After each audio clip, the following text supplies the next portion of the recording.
Hello, everyone. What'd you say? Mom, we're making a video. Oh. Hello, everyone. Virginia Schmidt from Divinity School, and I'm here with my older brother, Hal. And Hal, would you just tell a little bit about yourself, just briefly, as far as your profession and a little bit of your background and what you're working on now, just so people know where you're coming from. I'm an engineer, and previously I was in the Air Force as more of a program manager and a project engineer. And most recently, I am a software engineer for an aerospace company. Okay. So that is my professional background. And you've done a lot of electrical engineering and aeronautical engineering type projects. My education is electrical and aeronautical engineering. And I've worked on GPS satellites quite a bit as well. Yes. He's pretty humble, but he does have a lot of experience. And so as one of my great interests is to understand how scientific sort of principles and truths and laws are applicable to us as souls in these human bodies here living on this earth. My brother is, for me, a great person to interview because he has a lot of scientific knowledge. So today I wanted to just talk a little bit about the idea of magnetism and what magnetism actually is in your understanding of it, from your more, I don't know if you've had to use it in things that you like in your calculations of things that you've worked on. So what it means. Just go from there. Yeah. Sure. I'll be drawing on my memories from my education, so I don't claim to be an expert on magnetism or magnetics. Where was that education? Fields. Where was that education? That was in undergrad and graduate school, and that was where that was. Okay, we won't say where. Magnetism, if I recall correctly, is a fundamental property of certain elements and molecules that they demonstrated. That's how the elements or the molecules are formed, and part of their characteristics which they exhibit in response to magnetic fields generally. And there are certain molecules, certain elements generate a magnetic field just in their base form, I suppose you could say. And so they will cause, the way we describe them, or an object that exhibits magnetism, is it generates magnetic field lines, which generally we describe as being related to a north and a south pole, which most people are probably familiar with from magnets. So the field lines move from one pole to the other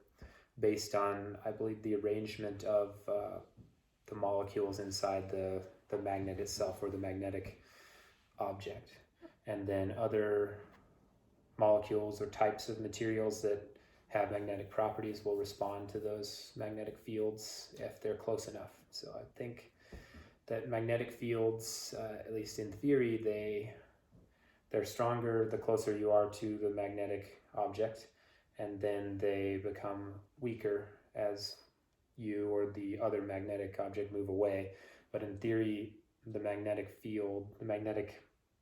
power of the magnetic field never actually goes to zero. It approaches zero. Asymptotically is the word. It always approaches zero, but never quite gets there for any sort of magnetic field that's generated. So what's generating these magnetic fields, like that are around the Earth? The Earth itself is, that the characteristics of the materials that make up the Earth, the molecules, the elements, the compounds, they generate a magnetic field, so that the Earth has sort of a north and a south pole magnetically, in addition to the geographic north and south pole. Okay. And that the positioning of all of the elements in the Earth, all of the molecules, the compounds, are arranged in such a way that there are magnetic field lines that form between one end of the Earth and the other. And that magnetic field has a myriad of implications for our lives, for the Earth itself. I mean, one of the most important ones for us is that it deflects certain charged particles that the sun hurls at us constantly, and so it protects us and other living forms from some of the more harmful types of radiation, Okay. charged particles from the sun. So do we have magnetic fields? Probably. I think so. I think last time we Is talked that about... that is electromagnetic fields? I mean, is there a difference between the word magnetic and electromagnetic? Or Electromagnetic is the two words electric and magnetic put but together. are they because implied? Like, is every magnetic field an electromagnetic field?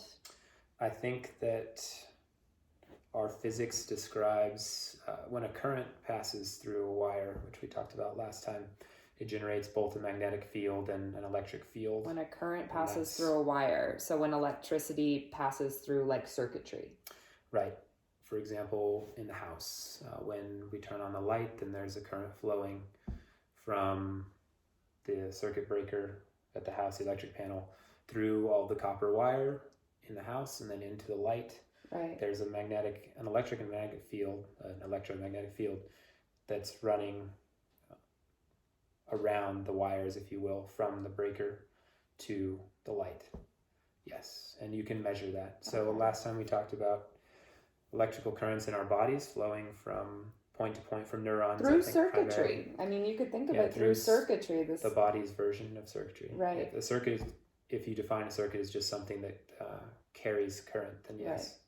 So there would be weak in the sense of if you compared the amount of current flowing in the human body to the amount of current flowing through the copper wiring in the house, right. then it'd be very weak. Right.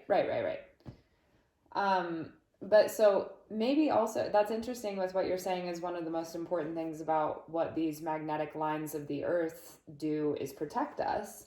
And if we're thinking about our own electromagnetic field, and as far as, people speaking in terms of energy work and auras, and strengthening your aura, right? There is actually a similar idea of our own electromagnetic fields being able to like shield us and protect us from certain energies, impulses coming in. So to me, that's an interesting parallel. And another question that I have about this is, can't objects be magnetized? And how do you know how that's done? So one way to do that is to put an electric current through the object. Yes, copper itself doesn't exhibit strong magnetic properties when it's just sitting on a table. I don't actually know if it's magnetic, if the copper, the element, the atoms themselves are magnetic, but once a current is flowing, then it has magnetic properties, electromagnetic properties, because of the field that's created when the current flows. I mean, with my hand, just drawing the way the current flows, the electromagnetic field. Yeah. It's around and emanating out from the wire, the copper in that case. So does so magnetic charge can be positive or negative? Charge, or I don't know what that electric charge is. Can magnetism go one way or the other, or it's like, does that make sense what I'm saying or not? Like, can there be like a negative magnetism versus a positive, like sort of like with a magnet where it repels you versus pulls you? Like, what is that? I would think of that as I don't know if the scientific community refers to that as the not the charge of the magnetic field, but the direction. Yes, the field has a direction, and it can be. I mean, if you rotate the magnet, then you've changed the orientation of the electromagnetic field around the magnet. I actually don't know the magnet. If it's just a magnet, there's definitely a magnetic field. Is there also an electric field?